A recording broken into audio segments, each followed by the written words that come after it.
AudioJungle.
أعزائي المشاهدين، أهلا وسهلا بكم في حلقة جديدة من برنامج فرحة مصر. النهاردة وبدعوة كريمة من قصر ثقافة أبو حمص بمحافظة البحيرة للاحتفال بيوم الوفاء. يوم الوفاء اليوم للعملاق المرحوم النائب محمد عامر جاب الله رحمة الله عليه ببلدة القروي مركز أبو حمص محافظة البحيرة. ومعكم الإعلامي محمد عبد الباقي ولقاءات حصرية من داخل الحفل الكبير.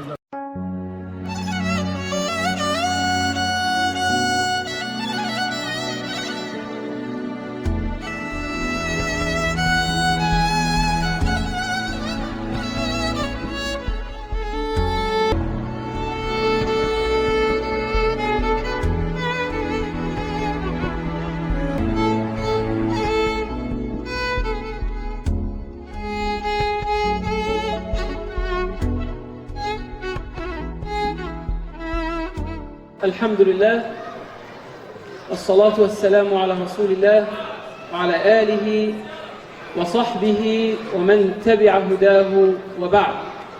أيها الحفل الكريم، أسعد الله مساءكم بكل خير. مصر ولادة، مصر باقية ببقاء أبنائها، باقية ببقاء ذكرها. ادخلوا مصر إن شاء الله آمنين، تحت رعاية وزارات عدة: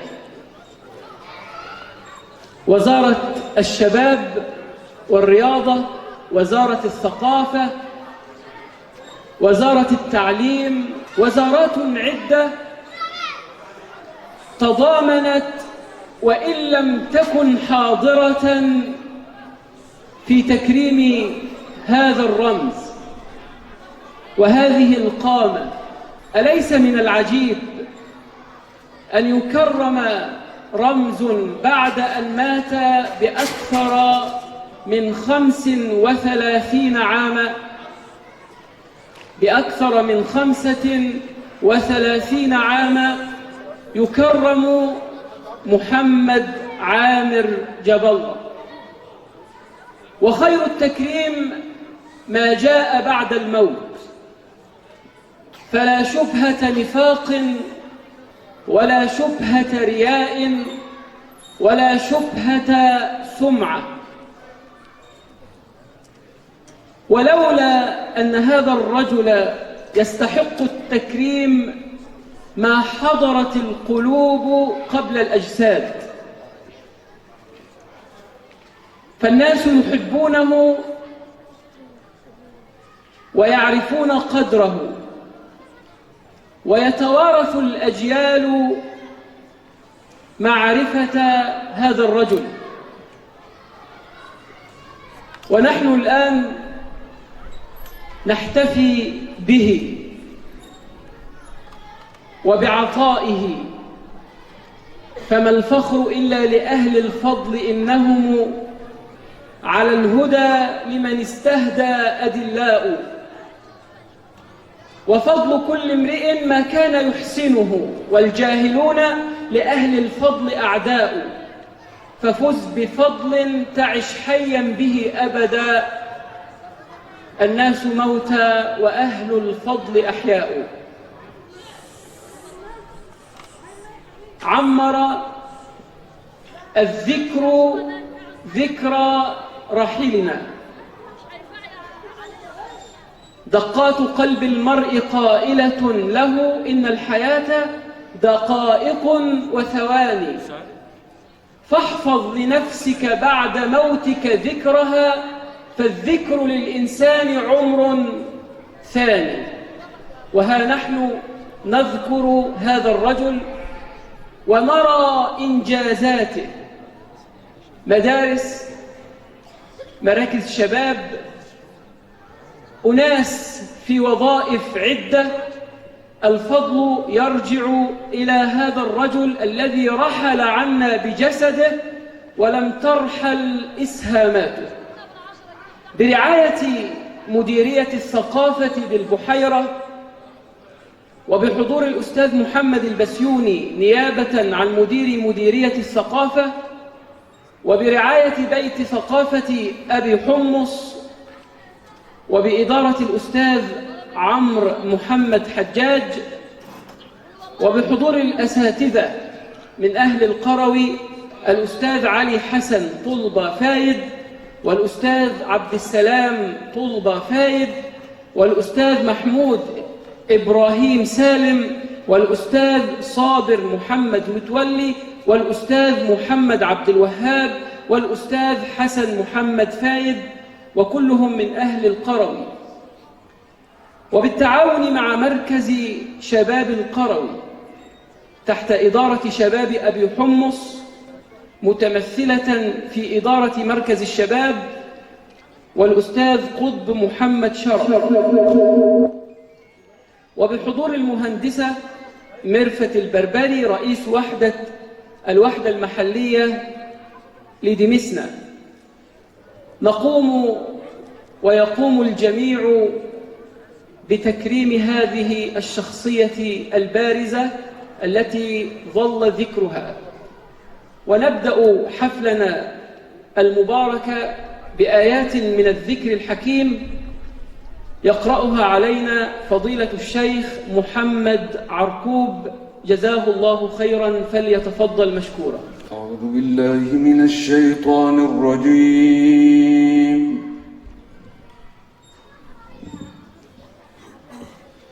بسم الله الرحمن الرحيم. ولقد كرمنا بني آدم وحملناهم في البر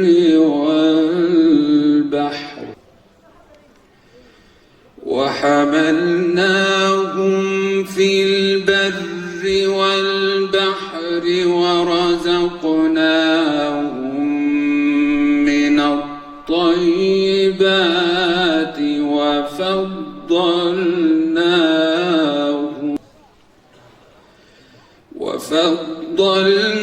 وفضلناهم على كثير ممن خلقنا تفضيلا. صدق الله العظيم. إن هذا القرآن يهدي للتي هي أقوم ويبشر المؤمنين الذين يعملون الصالحات أن لهم أجرا كبيرا. والآن مع كلمة عائلة الراحل. نزلت بآل عامر الكرام،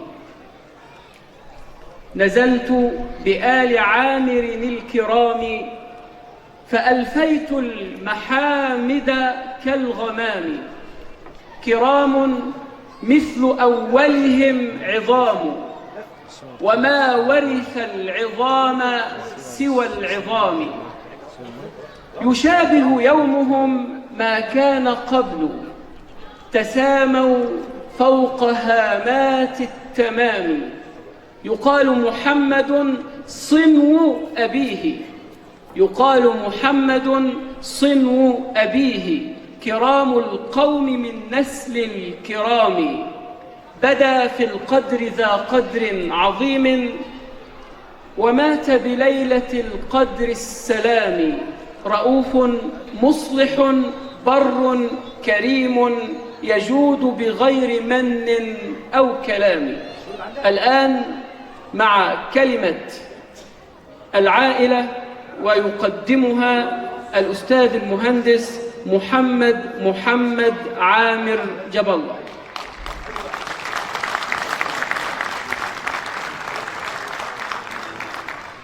قبل الكلمة ستقدم وزارة الثقافة وقصر ثقافة أبو حمص ومديرية الثقافة بالبحيرة درع تكريم لفضيلة المهندس محمد عامر جاب الله، يقدمه له الأستاذ محمد البسيوني، فليتفضل مشكورا.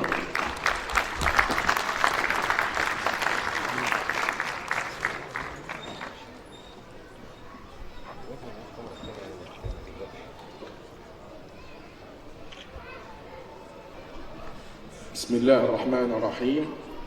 الحمد لله رب العالمين. أنا مش هطول عليكم لأن أنا مش هقدر أتكلم على والدي أكتر من الشخصيات العامة وأهل بلده وأهل مركزه. هم عندهم يعني حكايات وقصص أكتر ما نتكلم عليها. وبشكر مديرية الثقافة بالبحيرة وخاصة بيت الثقافة وأبو حمص لأن عملوا يوم الوفاء لمحمد عامر جاب الله. وبشكر مركز شباب القروي لاستضافهم للضيوف، وأشكر جميع الحاضرين من القادة التنفيذيين والشعبيين والدينيين. وفي شكر خاص كان برضو لبيت الثقافة سنة 1988 كان أول تكريم لوالدي الله يرحمه، واتعمل كتاب عن قصة حياته نبذة، وكان إعداده الأستاذ محمد السنوسي. فأشكر الأستاذ محمد السنوسي على كتاب هذا الكتاب. وهذا العام طبعت الكتاب مرة أخرى، وإن شاء الله كل الحاضرين لهم نسخة من الكتاب. وحسيب الفيلم التسجيلي يتكلم عن محمد عامر جاب الله. وأشكر للحاضرين أجمعين وأشكركم. بيتك وأهلك بمركز شباب القروي سيقدمون لك درعا أيضا يقدمه الأستاذ قطب محمد شرف، فليتفضل مشكورا.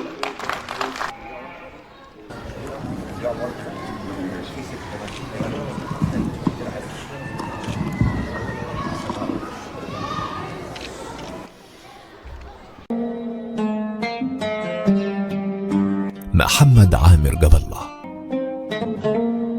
وفي محافظة البحيرة كان ميلاد رجل خلد التاريخ ذكراه وحفر صورته في ذاكرة أبناء أمته. إنه الأستاذ محمد عامر جاب الله، الذي ولد في قرية القروي، إحدى قرى مركز أبو حمص محافظة البحيرة، في 5 أبريل عام 1922، لعائلة تضرب جذورها في أعماق التاريخ عراقة ومجدا. هي عائلة جاب الله.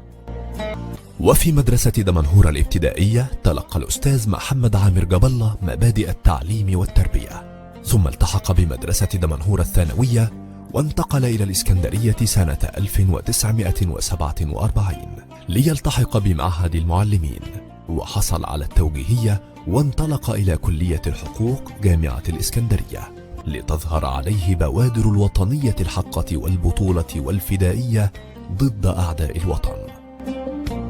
ومن الإسكندرية انطلق محمد عامر جاب الله ليذيع صيته وشهرته في أرجاء جمهورية مصر العربية بعد حصوله على ليسانس الحقوق عام 1952، متأثرا بالزعيم الراحل مصطفى كامل، والذي كان يحفظ جميع خطبه، فسار في طريق الوطنية الحقة موشحا الجرأة والشجاعة في حياته البرلمانية والسياسية. وفي نقابة المحاميين سجل محمد عامر جاب الله اسمه بحروف من نور ليعمل بالمحاماة. وتطورت علاقته بأسرة الزعيم الراحل جمال عبد الناصر ليشارك في تأسيس الاتحاد القومي وهيئة التحرير، ويؤسس منظمة الشباب بمركز أبو حمص، والتي كان لها الدور الأعظم في خلق كوادر سياسية واصلت المسيرة الوطنية من بعده. وفي فترة الخمسينيات تجلت وطنية محمد عامر جاب الله في موقفه من العدوان الثلاثي على مصر سنة 1956 ليقف مع رفاقه الليثي وعبد الناصر وعز العرب وشوقي عبد الناصر بتشكيل مجموعات وطنية للتدريب على القتال بهدف تأمين مدينة الإسكندرية وتقوية الجبهة الداخلية وشحذ الروح الوطنية للشعب المصري. وقد ضرب الأستاذ محمد عامر جاب الله المثل الأعلى في الاهتمام بالجوانب الاجتماعية، فأنشأ في فترة رئاسته لشركة المستودعات المصرية العامة إحدى شركات ميناء الإسكندرية ولأول مرة ما يعرف بصندوق الزمالة وصندوق المعاشات، وكان أول من سمح بعمل المرأة في ميناء الإسكندرية. كما أنشأ جمعية الإسكان، وقام لأول مرة بفتح فصول محو الأمية وتكوين الفرق الرياضية والفرق المسرحية وغيرها من الأنشطة الاجتماعية، والتي جعلت الدولة المصرية منحه العديد من الشهادات التقديرية والأوسمة الشرفية ليمثل مصر في العديد من المؤتمرات الدولية، ليكون أول رئيس مجلس إدارة لشركة أكثر من 20 عاما في تاريخ مصر.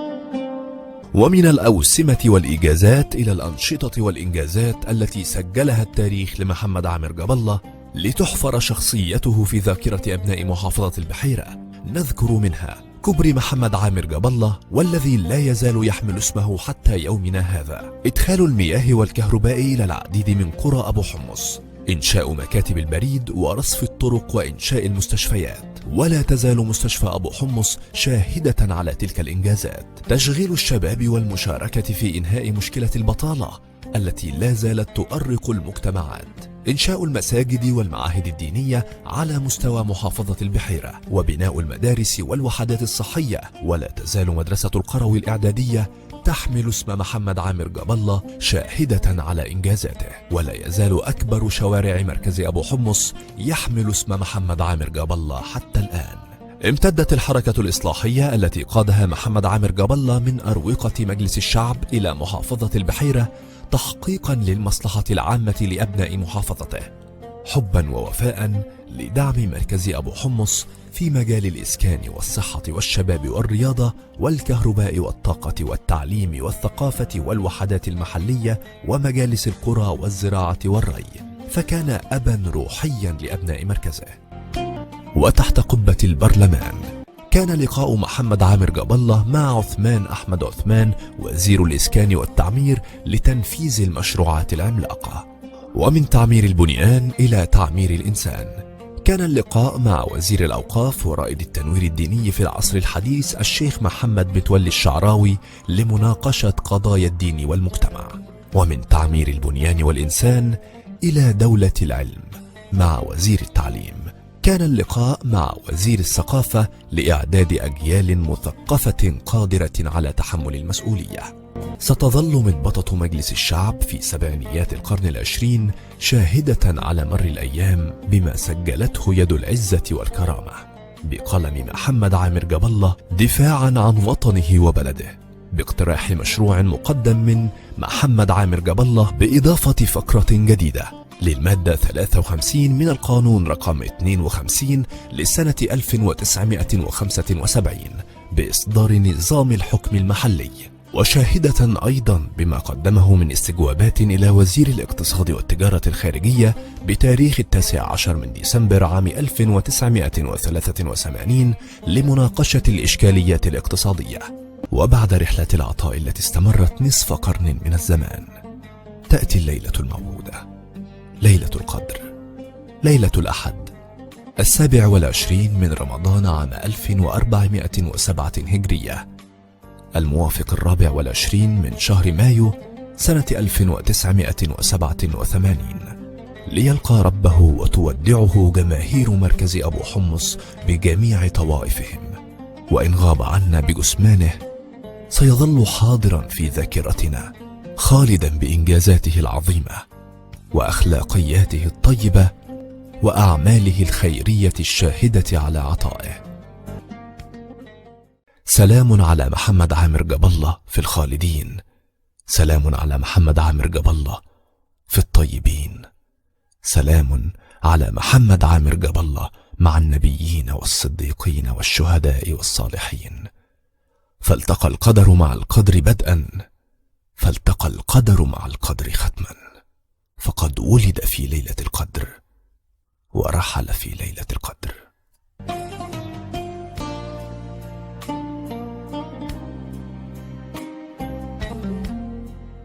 أهلا بحضراتكم مجددا أعزائي المشاهدين، مشاهدي برنامج فرحة مصر، وهذا اللقاء وهذه التغطية في يوم الوفاء للراحل محمد عامر جاب الله. أهلا بحضرتك. اهلا بحضرتك. تعرف بحضرتك الأول. جابر محمد عبد رب النواب، نقيب فلاحين مركز ابو حمص. يا اهلا بيك يا حاج جابر.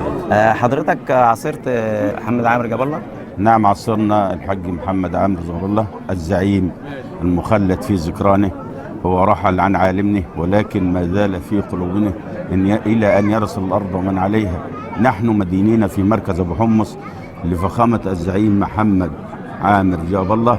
كان إنسانا بمعنى الكلمة، حقا إنه إنسان كان لا يأتي إلا للفقراء والمحتاجين، وكان لا يشغل باله شاغلا إلا الفقراء والمحتاجين. هل أنت متذكر عمل من أعمال الراحل محمد عامر جاب الله؟ يكفي فخرا إنه ربط البحري بالجبلي بالكوبري اللي انعمل باسم محمد عامر جاب الله، ولولا الكوبري ما كان ارتقى الطرفين البحري مع الجبلي، فده من بإنجازات محمد عامر. يكفي فخرا الأرض البيضاء اللي هي في أبو حمص واسمه شارع محمد عامر جاب الله. يعني لو إنجازات محمد عامر جاب الله لو أنا كنفسي كعصرته معايا ومع والدي نتحدث فيها ساعات بل أيام بل أسابيع، لم نوفيه عهده ولم نوفيه أجره، فإنه حقا هو زعيم لمركز أبو حمص إلى أن يرث الله الأرض ومن عليها. بالنسبة لي تقوم الساعة وهو في أذهان مركز أبو حمص إنه هو الزعيم الأوحد، وأبو حمص لم تلد غيره حتى تاريخ. نتعرف بحضرتك. السيد إسماعيل مرسي زيد، مدير عام الشؤون المالية والإدارية بديوان عام المحافظة سابقا، عضو مجلس الشعب عن دائرة المركز 2005-2010، قبلها رئيس المجلس المحلي لمركز أبو حمص. يا أهلا بيك. أهلا بحضرتك. أهلا. تقول إيه في يوم الوفاء، يوم وفاء الراحل محمد عامر جاب الله؟ وفي الحقيقة اليوم الوفاء اتأخر، كان المفروض يكون كل سنة في الفترة السابقة، ولكن أنا بأناشد ابن المرحوم وعائلة المرحوم أن يستمروا في هذا الاحتفالية في هذا اليوم من كل عام قادم بمشيئة الله. في الحقيقة إن المرحوم محمد عامر جاب الله كانت تربطني به علاقات وطيدة، بالرغم أنني كنت أصغر منه في السن كثيرا، إلا أن العلاقة بيننا كانت وطيدة. يعني علاقة كانت موجودة ووطيدة بيني وبين الأستاذ محمد عامر جاب الله وأنا كان عندي 25 سنة في ذاك الوقت، في السبعينات، وكنت وكيلا لمجلس مدينة أبو حمص. العلاقة بدأت تتوضد على أساس أن احنا بنتعاون في الخدمات العامة داخل مركز أبو حمص. حقيقة الخدمات لا حصر لها ولا قوة، لا حصر لها، خدمات كتيرة، بس اللي أنا هقدر أتذكر منه الأهم الكوبري اللي موجود باسم المرحوم رحمة الله عليه. إن دي لولا الكوبري ما كانش هيبقى فيه اتصال بين شقي المركز. الحاجة الثانية الطريق اللي هو باسم المرحوم رحمة الله عليه ده النهارده في منتهى الجمال. في الحقيقة أنا بتقدم في هذه المناسبة بالشكر لرئيس المركز ومدينة أبو حمص على قيامه بتجميل الشارع وجعله يليق باسم صاحب الشارع. معنا الآن معالي النائب الدكتور أحمد العرجاوي. أهلا بحضرتك سيادة النائب. أهلا بحضرتك. حضرتك تقول إيه في يوم الوفاء لمحمد عامر جاب الله، وهو رمز خالد في تاريخ وسجل عظماء محافظة البحيرة؟ في يوم الوفاء بكلمة أو بآية من الكتاب الكريم: فأما الزبد فيذهب جفاء وأما ما ينفع الناس فيمكث في الأرض. وبالفعل ده تعميق مفهوم هذه الآية الكريمة، إن أنا لو ما كنتش حفرت لنفسي عمل نذكر به ويذكر به اسمي ويخلد به اسمي، ما كانش النهارده بقى في حفل تكريم وما كانش فيه يوم وفاء في زمن نضر فيه الوفاء. يعني قلما النهارده احنا كلنا شايفين الروابط الأسرية والروابط الاجتماعية بتقل، شايفين الوفاء للكبار وللعلماء وللقدوات بيقل. فاحنا النهارده لما نقول يوم وفاء بنقول لإنسان يستحق الوفاء، لأن هو لو لم يكن يستحق هذا الوفاء لما تم تكريمه وتخليد ذكراه في هذا اليوم. إنسان قدم العديد من المشاكل، تعامل مع المجتمع، تعامل مع مشكلة من أهم المشاكل مثل مشكلة البطالة، وأكبر شاهد وأكبر دليل إن هو كان رئيس مجلس إدارة شركة المستودعات. الكثير من أبناء أبو حمص تقلدوا مناصب كتيرة وبقى لهم دور بارز في شركة المستودعات. شفنا مدارس اتعملت في عهده، شفنا في المرحلة اللي هو كان فيها كانت مرحلة صعبة جدا إن يبقى فيها كهرباء ويبقى فيها مية. قرى كتير جدا طاف ربوعها في مركز أبو حمص، وكان له بصمة كبيرة جدا في إدخال الفرحة والسرور لمرفق من المرافق الحيوية، وهو مرفق الكهرباء ومرفق المياه. شفنا ان في مدارس اتعملت في عهده، والمدارس ديت النهارده اصبحت قلاع من قلاع التعليم في مصر. شفنا ان هو حتى كان بيتعامل مع مشكلة الأمية، من اول الناس اللي ادخلت التدريس لمحو الأمية وادخال فصول محو الأمية. شفنا طرق كتير اتمهدت، شفنا كوبري بيسمى كوبري محمد عامر جاب الله، شفنا شارع اسمه شارع محمد عامر جاب الله. هذه الأعمال لا تأتي من فراغ، ولكن تأتي من إنسان اجتهد وأعطى لأهله وأعطى لناسه، والنهاردة أهله بيعطوا له جزء من العطاء اللي هو أعطى لهم. ده شيء الحقيقة احنا بننادي فيه في شبابنا وفي ولادنا. كلما كان ارتباطك وحبك لأهلك ولناسك، وكلما كنت صاحب عطاء وكنت معطاء، كلما أوضحت بصمات تنير الطريق لك ولأهلك ولناسك ولأولادك اللي هم يقتدوا بيك، وتصبح قدوة وتصبح نموذج. ولكن على النقيض لما نشوف إنسان غير نافع وغير بر بأهله وغير بر بناسه لا أحد يذكره على الإطلاق، وحينما يذكر اسمه الكل يتأفف من ذكر اسمه، ولا يذكر إلا في مجاهل أو إلا في أشياء كريهة. لكن الإنسان الإيجابي، الإنسان المعطاء، يذكر اسمه في المحافل التي تتسم بالعطاء وتتسم بالكرم وتتسم بالعمل الجماعي. أنا عن نفسي يمكن ابن من أبناء قرية المرحوم محمد عامر جاب الله، تأثرت كتير جدا إن أنا طلعت وأنا لسه طالب في الإعدادي، وكنت أشوف رمز كبير جدا. كنت بقول هل يعني انت ممكن يجي وقت من الاوقات تبقى زي الراجل ده. هو صحيح محدش يقدر يبقى زيه، ولكن حتى على الاقل احنا بنسير على نفس المنهج وعلى نفس الضرب. بنحاول قدر المستطاع، صحيح المرحله مختلفه والاداء مختلف، ولكن على الاقل بنجتهد وبنحاول نضع لمسات وبنحاول نقتبس منه اشياء كتيره جدا عملها وادخل بها فرحه وسرور. وانا بقول يعني النهارده في حديث قدسي، الإنسان فينا على قدر عمله وعلى قدر عطائه وعلى قدر تمسكه بالمنهج القرآن الكريم ومنهج سنة المصطفى صلى الله عليه وسلم. الحديث القدسي الذي يقول إن لله عبادا اختصهم بقضاء حوائج الناس، حببهم للخير وحبب الخير إليهم، إنهم لآمنون من عذاب الله يوم القيامة. يكفيك أن تكون آمن من عذاب الله يوم القيامة في يوم لا يأمن فيه كثير من الناس. هذا هو المنهج وهذا هو الطريق وهذا هو العطاء. أنا بوجه كل شكر وتقديري لحضراتكم ولبرنامجكم المميز ولقناتكم المميزة، وبقول يعني احنا شاكرين تواجدكم معانا، واحنا كلنا ايدنا في ايد بعض لإحياء كلمة مصر الحبيبة وبلدنا وانتمائنا وحبنا لوطننا. هو ده هدفنا المنشود للجميع. وتحيا مصر. وتحيا مصر. عظيم الناس من يرثي العظام ويبكيهم وإن كانوا عظاما. من الناس من ولد ليموت، ومن الناس من مات قبل أن يولد، ومن الناس من ولد ولم يمت.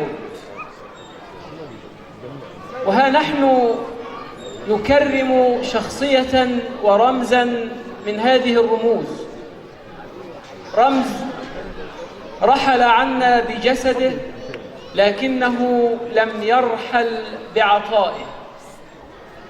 ومن الجميل أن يحفظ الجميل أهل الجميل، ومن الجميل أن يحفظ الجميل أهل الجميل، وأن يفي الأبناء بحق الآباء. فما بالك إن سار الأبناء على درب الآباء. بأبه اقتدى عدي في الكرم، ومن شابه أبه فما ظلم. استمعنا إلى المهندس محمد عامر جاب الله، ورأينا كيف سار على درب أبيه. فها هي القروي تشهد إنجازات في عهده لا تقل عن عهد أبيه، وهو الآخر ترك الراية مرفوعة ليتلقفها ابنه الأستاذ ياسين محمد عامر جاب الله. نور يتوارثه واحد عن آخر ولن يتوقف بإذن الله تبارك وتعالى. والآن مع كلمة الحفيد والأستاذ ياسين محمد عامر جاب الله. السلام عليكم ورحمة الله وبركاته. بسم الله الرحمن الرحيم. استكمالا لما قاله والدي، أود أن أقول في هذا الحضور الكريم رغم عدم معاصرتي لجدي المرحوم محمد عامر جاب الله إلا أن جهده وعطاءه وإنجازاته وكلمات الناس علمتني الآتي: أولا، على الشباب ألا يكتفي بالشهادة العلمية، بل عليه أن يكتسب من المهارات والخبرات اللازمة ليؤهل نفسه لسوق العمل. ثانيا، استغلال الفرص للمشاركة في النهوض الوطني والمساهمة بالفكر. ثالثا، الصدق والإخلاص والإيمان بالله عز وجل والتوكل عليه سبب النجاح. أنا معلش هقف في حتة النقطة بتاعت الصدق والإخلاص، يعني هي مش سبب النجاح، هي أكبر سبب للنجاح، مش من ضمن أسباب النجاح. لأن لو ما كانش هو صادق ومخلص، ما كانش بعد أكتر من 35 سنة هنعمل يوم الوفاء ونترحم عليه. فجدي رحمة الله عليه ما زالت ذكراه في قلوب الجميع. وصدق الشاعر عندما قال: ليس كل من مات بميت، إنما الميت ميت الأحياء. وبعد إذن حضراتكم أستأذنكم بدقيقة للدعاء فيها لجدي رحمة الله عليه، ثم تواصل المنصة الكريمة فعاليات الحفلة بعد ذلك. قم دقيقة.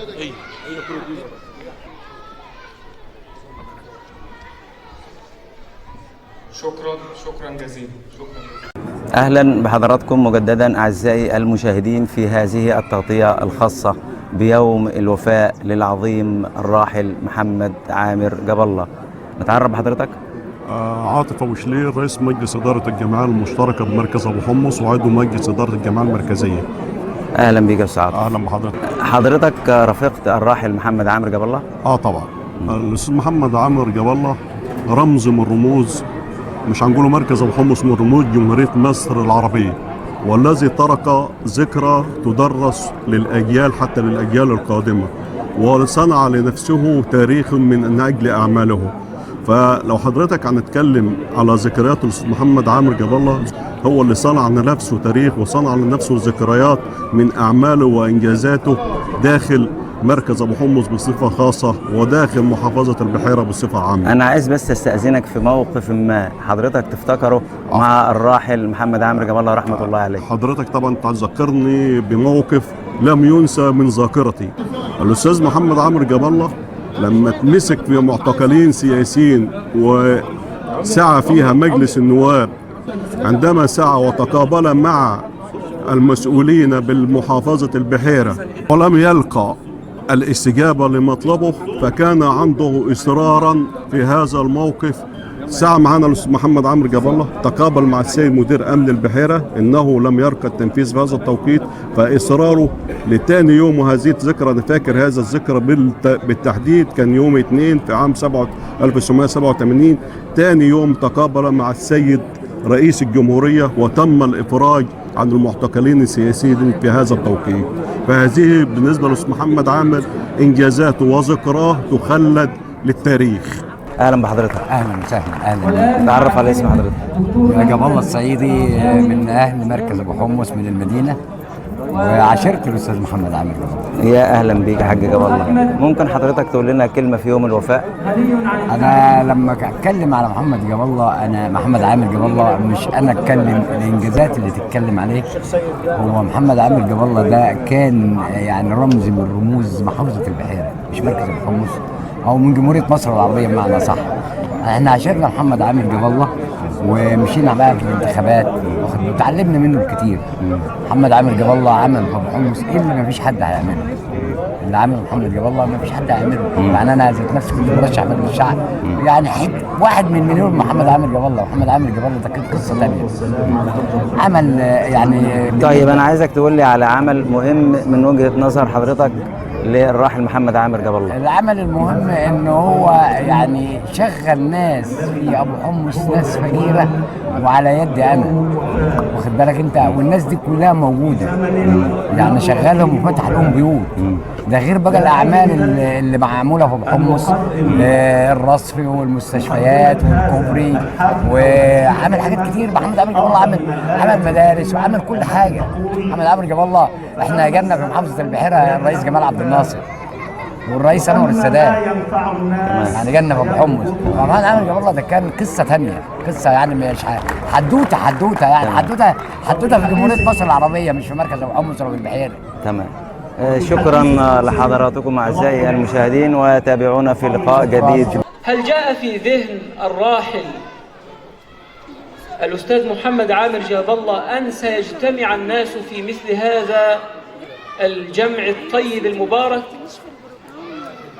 هل جاء في ذهنه أنه سيظل حيا في أذهانهم هذه رسالة أوجهها لكل من يستطيع أن يساعد،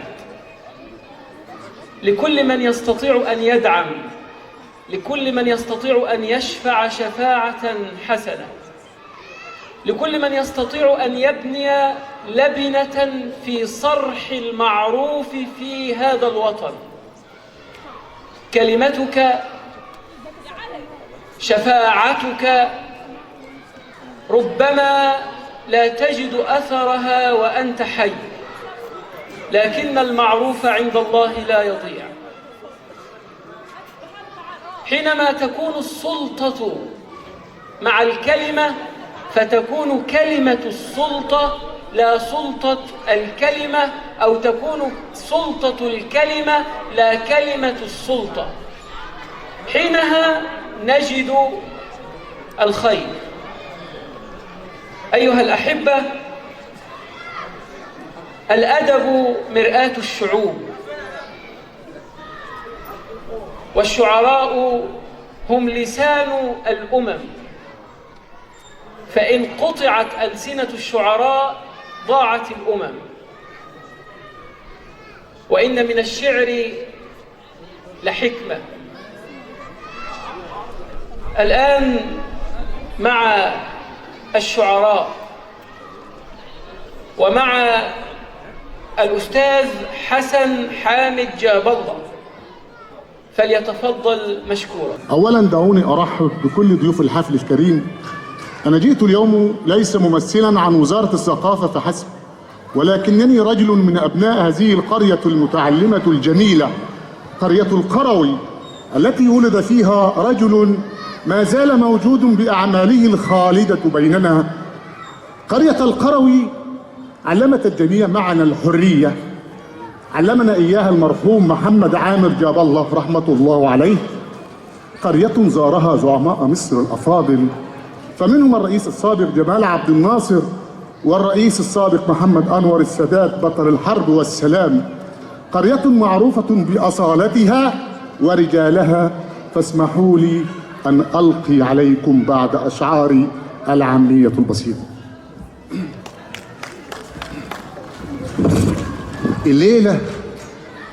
الليلة نحكي لكم يا سامعين، وقبل ما تسمعوا ما تصلوا على النبي زين. في ليلة القدر صحيت بلدنا على فرحة، جه ولد للحياة وكانت الورود طرحة، فكان المولود إنسان. صلوا على النبي العدنان، صلوا على النبي العدنان. الليلة نحكي لكم عن فارس جعلوا الإله حارس، للحق كان مغوار، حب الوطن شغلته، عمل كتير لاخرته، جاب الله خد سكته بالشرف والإصرار. السادات ده كان دفعته، السادات ده كان دفعته جمال من الأحرار، فكان يكره العيبة، كان قد الشيلة، وكانت خطبته رنانة. اسمعوا وصلوا على النبي. أيها المواطن البسيط، إياك تميل، وإن ملت ميل مالة الصقر اللي بيفاد النخيل، وإن دم ريشك يوم تعب ميل على كتف الأصيل، واوعاك تعيد جوا الوطن تبقى مكسور ولا ذليل. فارس عنيد قلبه أجمد من الحديد، عايش جوا مننا كما الدم بيجري في الوريد. رجع وقلنا ارفع راسك، قالها جاب الله وقالها جمال، الحرية من غيرك هي صبحت حلم من الأحلام. كنت الشمس اللي بتدينا طاقة وفرح ونور، كنت القمر في ليلة البدر، كنت الصبح وكنت الفجر، كنت ما زلت. تاريخ علمنا دروس في الصبر والإصرار، إنه النور بيجي وراها ناس أحرار. يا زعيم عايش وسطنا طول السنين، مش هنندم، مش هنقدم يوم ونقوله من حياتك غير القليل. مهما فات من عمرنا لنكرموك وهنذكروك، وهتفضل الرمز الكبير لزعيم كبير، لزعيم عظيم، وهتفضل السر الدفين. هذا الزعيم كان سر ايه؟ كان سر ايه مع ربنا؟ كان سره ايه مع ربنا؟ فارس عنيد قلبه اجمد من الحديد، عايش جوه مننا كما الدم بيجري في الوريد، للحق كان بركان شديد، فارس من الثوار اعماله زي الشمس ظاهره بالنهار. جاب الله من الثوار، جاب الله من الثوار، جاب الله من الثوار، جاب الله من الاحرار، ومعاه دعوات ملايين. لا خاف من يوم من النار، فكان مالك الدفه علمنا العفه. فانا مهما اكتب من اشعار، وانا مهما اكتب او اعيد، مش هقدر اوفي في حق الشهيد. ذكراك دعيد، ذكراك دعيد، يلا نقر الفتحه لي لاجمل شهيد. ذكراك دعيد، ذكراك دعيد. وشكرا لحضراتكم. أهلا بكم أعزائي المشاهدين في هذا اللقاء الحصري مع الدكتور محمد السنوسي الذي ألف كتاب خاص عن صاحب يوم الوفاء اليوم الراحل محمد عامر جاب الله. أهلا بحضرتك يا دكتور. أهلا بكم، نورتم وشرفتم مركز الحب. أهلا بك. أنا كنت عايز بس يعني حضرتك تتكلم عن الكتاب اللي حضرتك كنت في إعداده عن الراحل محمد عامر جاب الله.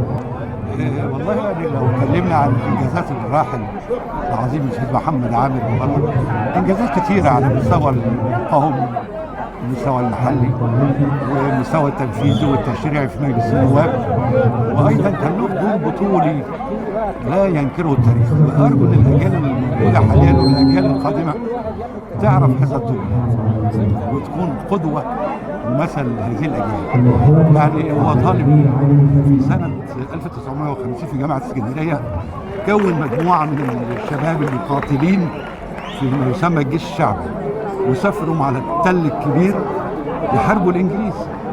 في اليوم ده اصيب بطلقه انا بعتبرها انها وسام حصل عليه الراحل محمد عامر. ايضا في سنه 52 لما قامت ثوره يوليا، محمد عامر جاب الله ومجموعه من ضباط الاحرار راحوا قصر راس التين. محمد عامر اللي قطع سلوك التليفون عشان الملك ما يتصلش بيه. نعم يا دكتور، أعتقد أن هذه هي أسرار تقال لأول مرة عن الراحل والقيمة الكبيرة محمد عامر جاب الله. حضرتك كنت قريب من الراحل محمد عامر جاب الله أو عاصرته، هل هناك موقف لا تنساه مع الراحل محمد عامر جاب الله؟ أذكر له رحمة الله عليه إن هو عين أكثر من 10,000 شاب من مركز أبو حمص في شركات الإسكندرية، وده كان دور عظيم جدا له كنائب بيخدم بلده بالفعل. تمام. حضرتك لو عايز توجه كلمة للشباب هتقول له إيه؟ بقول للشباب شوفوا القدوة والنموذج ده اهتدوا بيه، بدل اللي احنا شايفينه النهارده من نمبر 1 ومش عارف ايه والمطربين. دي القدوة الحقيقية، ده نمبر 1. اتعرف على حضرتك؟ دكتور سعد عبد العاطي جاب الله. ولدت في القروي ها هنا، وانا خريج كليه طب اسكندريه. تلقيت تعليمي في القروي لغايه المرحله الاعداديه ثم الثانويه العامه من مدرسه ابو حمص. كنت الاول على مركز ابو حمص في الشهاده الاعداديه والشهاده الثانويه، وانا حاصل على درجه دكتوراه في جراحه العظام. يا اهلا بحضرتك يا دكتور سعد. تقول ايه في يوم الوفاء للراحل محمد عامر جاب الله؟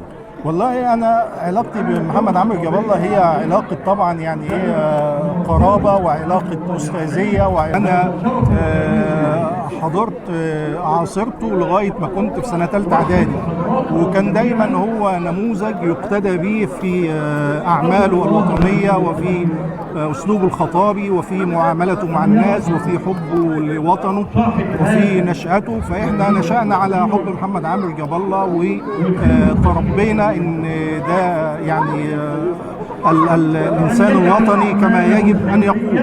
بس للاسف ما عاصرناهوش الا فتره بسيطه، هو توفى وانا في الشهاده الاعداديه. تمام يا دكتور. بما ان حضرتك دكتور وتعمل في مجال الطب، فاكر الخدمات التي قدمها الراحل محمد عامر جاب الله في مجال الطب او في مجال الصحه بالنسبه لمركز ابو حمص؟ هو الموضوع يتعدى خدماته في المجال الطبي لانه هو كان راجل موسوعي. لا انا بكلم حضرتك في المجال الطبي لان حضرتك دكتور. انا عاصرته في لغايه ما كنت في الاعداديه، فلا اذكر موضوع الخدمات في المجال الطبي، بس انا اذكر ان وانا في الشهاده الابتدائيه وكنت مهتم بالصحافه زيكم، كنت اعمل الصحافه المدرسيه، فاجريت معاه حوار صحفي وانا في ثالثه اعدادي وانا في سته ابتدائي، وهو كان مبسوط جدا بهذا الحوار. واول مره اقعد مع حد بيتكلم باسم مصر، بيقول المفروض ان احنا نعمل كذا وكذا عشان البلد ديت. كان دايما الكلام بيبقى في نطاق ضيق، يعني لما تقعد مع اعضاء مجلس الشعب حاليا يقول لك انا هعمل كذا عشان القروي او عشان قريه اخرى او عشان مركز ابو حمص. هذا الرجل لم يكن محدود التحدث داخل قريته او داخل مركزه، وانما كان يتحدث باسم مصر، هو هيعمل ايه لمصر وايه الخدمات اللي بيقدمها لمصر. فهو كان برلماني يعلم ما معنى الدور البرلماني وليس محدودا داخل حدود قرية معينة او مركز معين. شكرا لحضرتك. شكرا جزيلا ونلتقي على خير ان شاء الله، والسعداء بإتاحة هذه الفرصة. شكرا.